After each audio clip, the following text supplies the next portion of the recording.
Talk to Vlad. Talk to Vlad. Talk to Vlad. Talk to Vlad. Talk to Vlad. Or secrets they will never tell. Hello, my dear friends, and welcome back to Talk to Vlad, or Secrets They Will Never Tell. And as I promised, on this show I bring up topics that are rarely discussed in public. So tell me, when was the last time you talked about astronomy? Yeah, that's what I thought. Tonight we have a very special guest in my studio. Please meet and greet Ryan! Hello. So, Ryan is an astronomer who gives master classes in the Arabian deserts of Dubai. And rumor has it, he saw aliens once. Or at least he thinks so. Apart from that, he is a magician, but we will save this discussion to another episode. So let's dive into a celestial adventure unlike any other. Buckle up, pals, as we navigate through cosmic mysteries into a world where stars align and the truth may be stranger than fiction. Episode title: Celestial Surprises, or Did He See Aliens?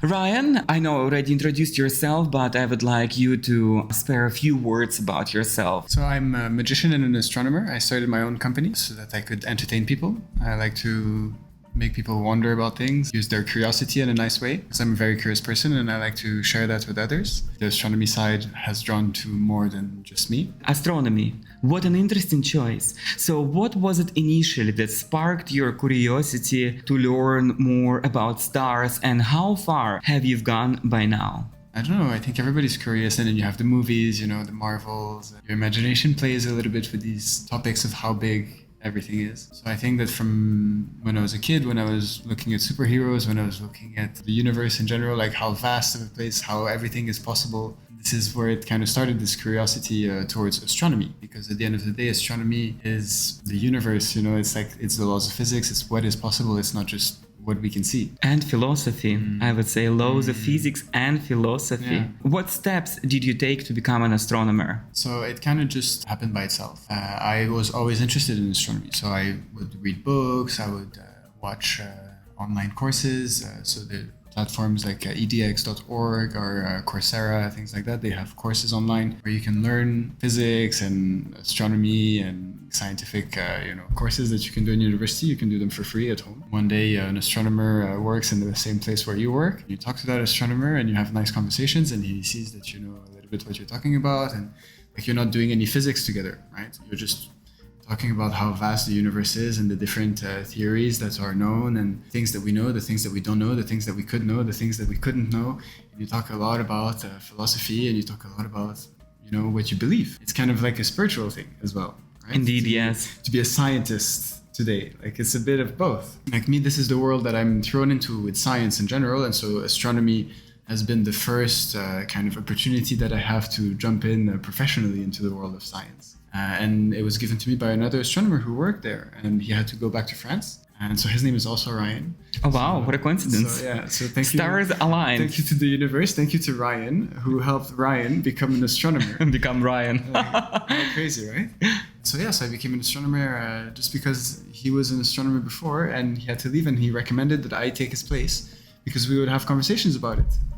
And this is how I became an astronomer. So he gave me a test that is certified by an observatory from France. So I have a little passport as an astronomer, like a 2-star out of 4-star astronomer. All right. So I can go and increase my rankings in the astronomers as well, So, and how's it going for you? Like nowadays, are there many people interested in astronomy? Actually, I think everybody's a little bit interested in astronomy. It's more rare to find people who are not interested. That's my perspective because I'm interested in it. I do get quite a lot of demands for, you have an evening with your friends and you want to have an astronomer there on the side, or for like astronomy lectures for kids, for events, for different things. And I'm booked almost every night in the desert. When people spend the night over there, they can have an astronomer be there, lecture about the universe, about the history of astronomy in a little bit the Arabian world. And we talk a bit about the science of different things that we see with the telescope. So dive me in, please. What is the history of astronomy? Astronomy, as far as I learned it, because again, in different cultures, I'm pretty sure we're going to have different histories, Different sources. Different sources, exactly.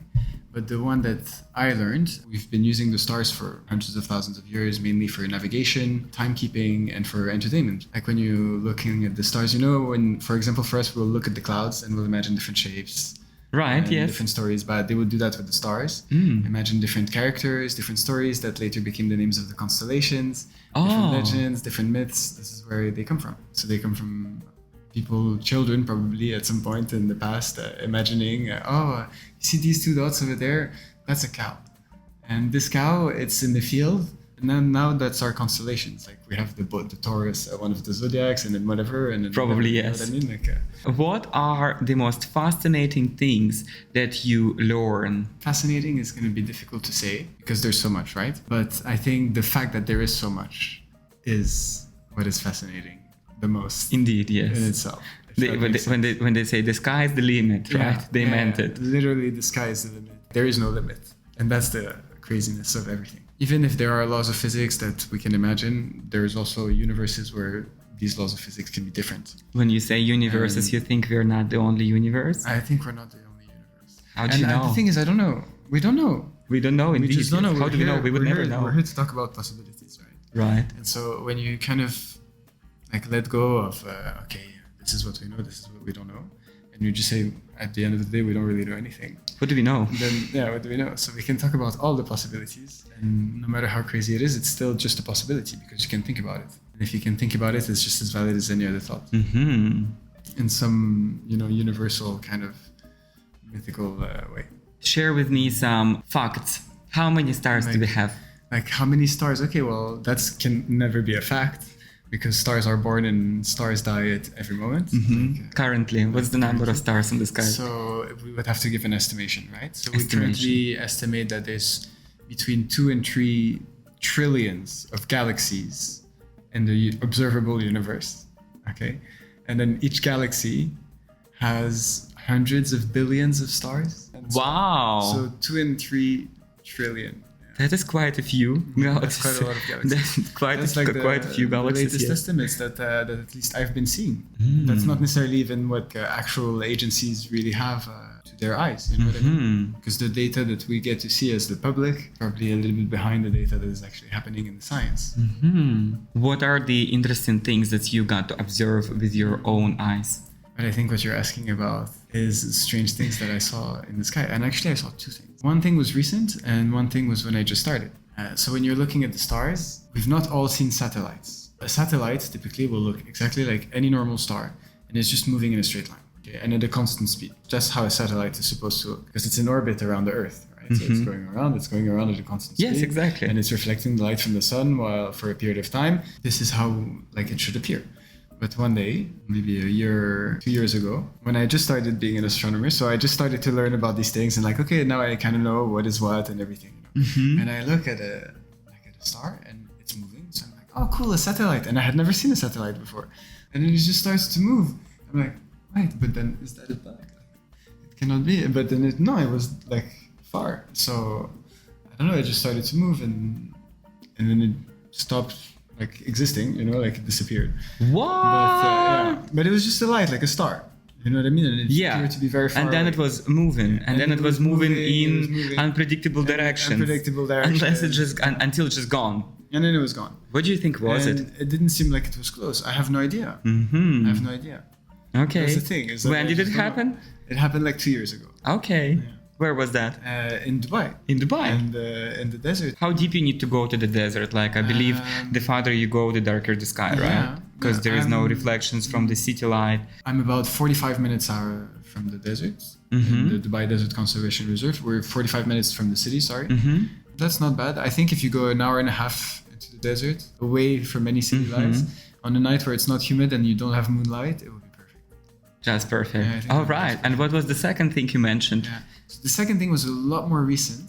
So maybe a month ago now, when I first started talking to you about it, it had just happened. It was 2-3 days ago. What a coincidence. Yeah. And you were asking me, look for something. And then I found something. This time it looked like a shooting star.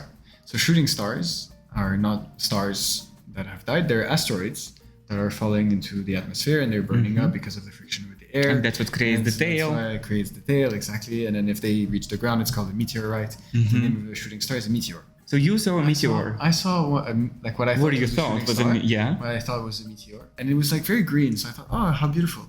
And then as it was nearing the horizon... Green. Yeah, it was greenish. All right, yeah. Like, which is an unusual color for a shooting star. All right. Yeah, as far as I know. I've never seen a green shooting star. But that was unusual. So it was the first green and it was going fast and it was slowing down, which is what was strange. And then around the horizon level, it just broke up into pieces. Like, into how many pieces? Like, I don't know, like 7, 8 pieces. Wow. And then they kind of like started to swirl around in some patterns. And these look like individual stars.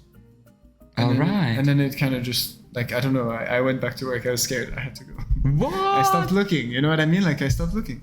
You got scared? And no, it's not that I got scared. I'm joking. But no, but like I wasn't paying that much attention. I was like, this is strange. I should look at it, but I have to work, you know? And I was like, but I want to look at it, but I have to work. And then when I went back to look at it, it wasn't like it was gone. It was just gone.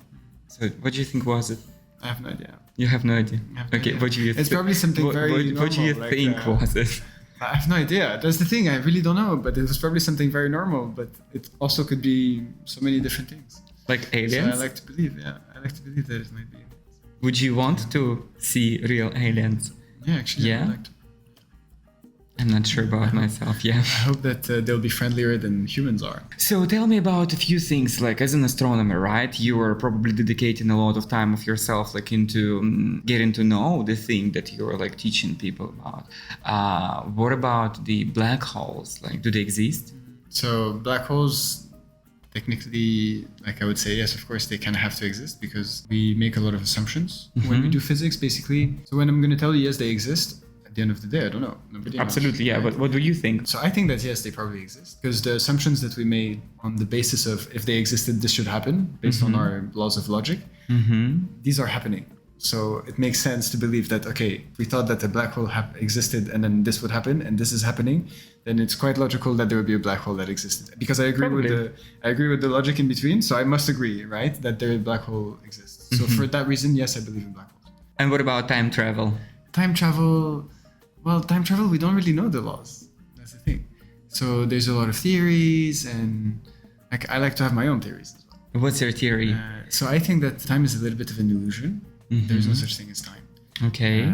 There's space, right? And there can be infinite arrangements of all the different particles in space. So for example, this studio room right now is one particular space, right? Absolutely. This one's definitely one particular space. And you must master kind of each little aspect of that space, right? It's a system that you know. Yeah. It's part of lots of little systems and and every little system interacts with the bigger system. So that's my theories. It's how everything is a system connected to everything else. And so there's no limit to how big the system can be. There's no limit to how small the system can be. And everything is connected to everything else.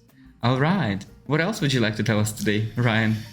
No, honestly, I think that in the world, there's a bit of a spiritual awakening that's happening. Humans have a certain level of consciousness. This is our needs. Like we've reached this level of consciousness where we gave it a hierarchy. Where we said, okay, when we're looking at this, we feel like it's a low consciousness level. And when we're looking at this, we're thinking, oh, it's a high consciousness level. This is the consciousness level that we've reached. You see what I mean? So it's not necessarily that we're super conscious or not that conscious or whatever. It's just that we've reached a certain level that is aware of itself. We're aware of ourselves. And so this is what humanity has been saying. Like we're the species that is aware of itself. And so we're becoming more and more and more and more aware of ourselves. We know things and we become aware of things.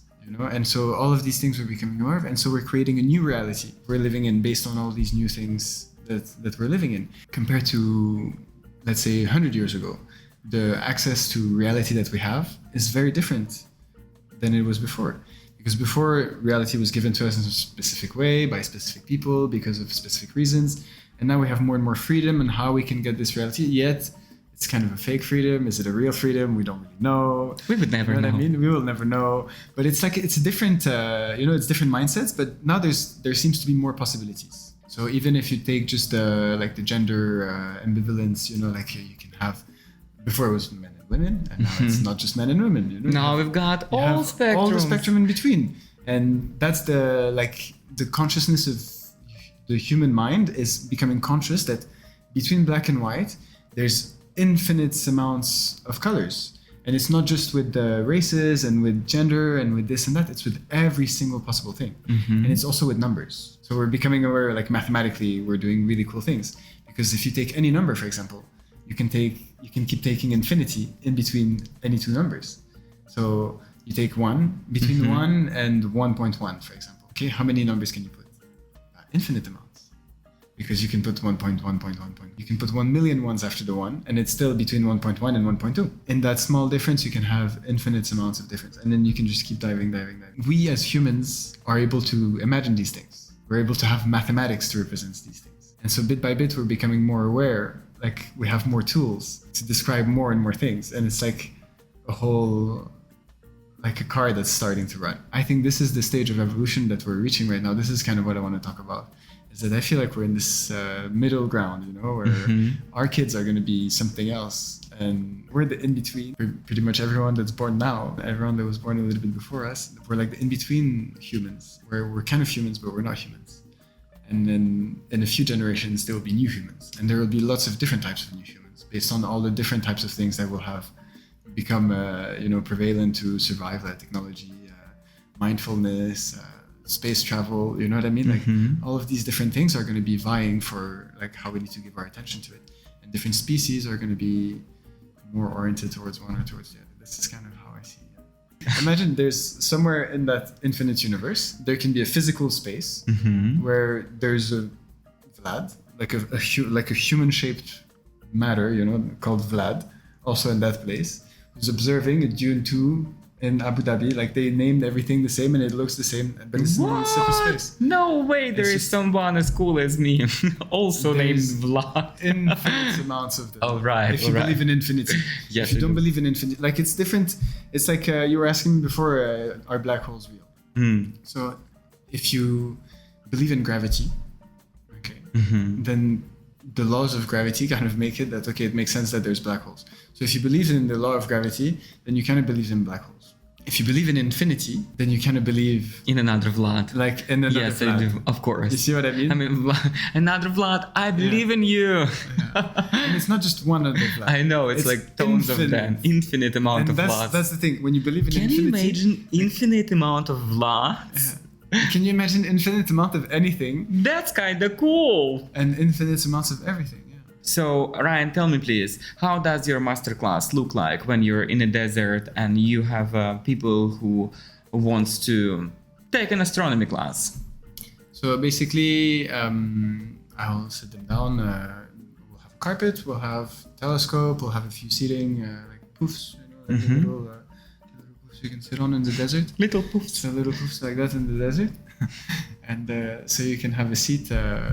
Relax, and I'll tell you a little bit about the history. Then we have the telescope that is there from the beginning, that is pointing at something from the beginning, and so the image keeps getting better and better the longer the telescope stays on it. First thing that I show them will usually be a galaxy, and so I tell them a little bit about what galaxies are, what are black holes, how are galaxies formed, and so on. And then we look at different How items. are the galaxies formed? From- Spill the tea. I'll spill the tea. So basically, we believe that there's these black holes, massive amount of mass scattered in one place that is just attracting everything and everything and everything around it.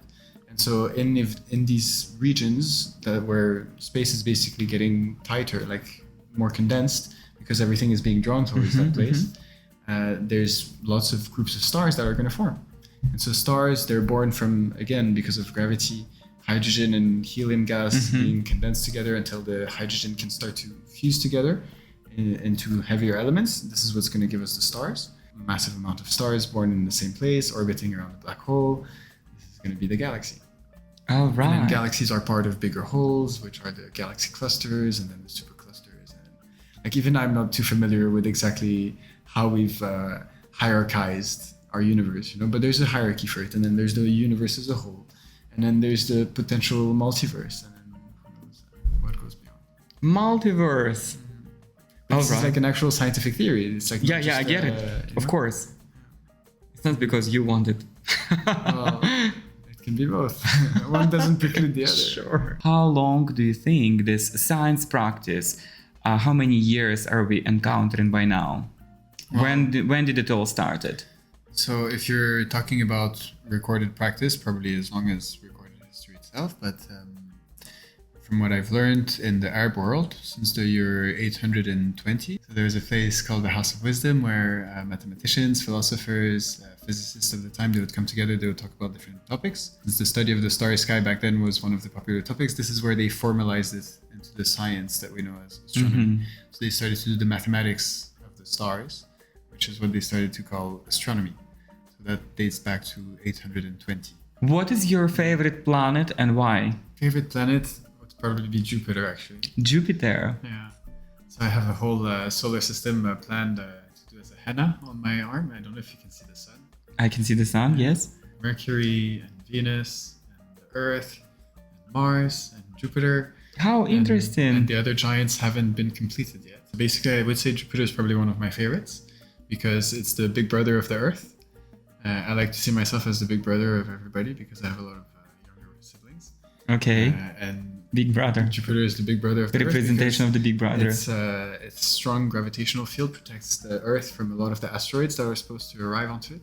Oh, that's interesting to know. Yeah, so if Jupiter didn't exist, probably the Earth would have been annihilated many, many times. Thanks, Jupiter. So Jupiter is saving our life. What advice would you give to people in my audience if they want to learn astronomy or perhaps become an astronomer? Because I know somewhere out there is like a little Ryan looking up to you and saying, "Mommy, I want to be an astronomer." Most important advice that I think I would have liked, it's maybe better to put a little bit more money into your telescope that does a little bit more things for you, even if you're a beginner, because you're going to learn a lot faster that way about the actual information. So, my dear friends, and today we had Ryan. All the references and additional information you can find down below in the description to this video. Should you have any questions to Ryan or to myself, please leave your comments down below in comment section or send an email to host@talktovlad.com. If you enjoyed this episode, please don't forget to like, subscribe,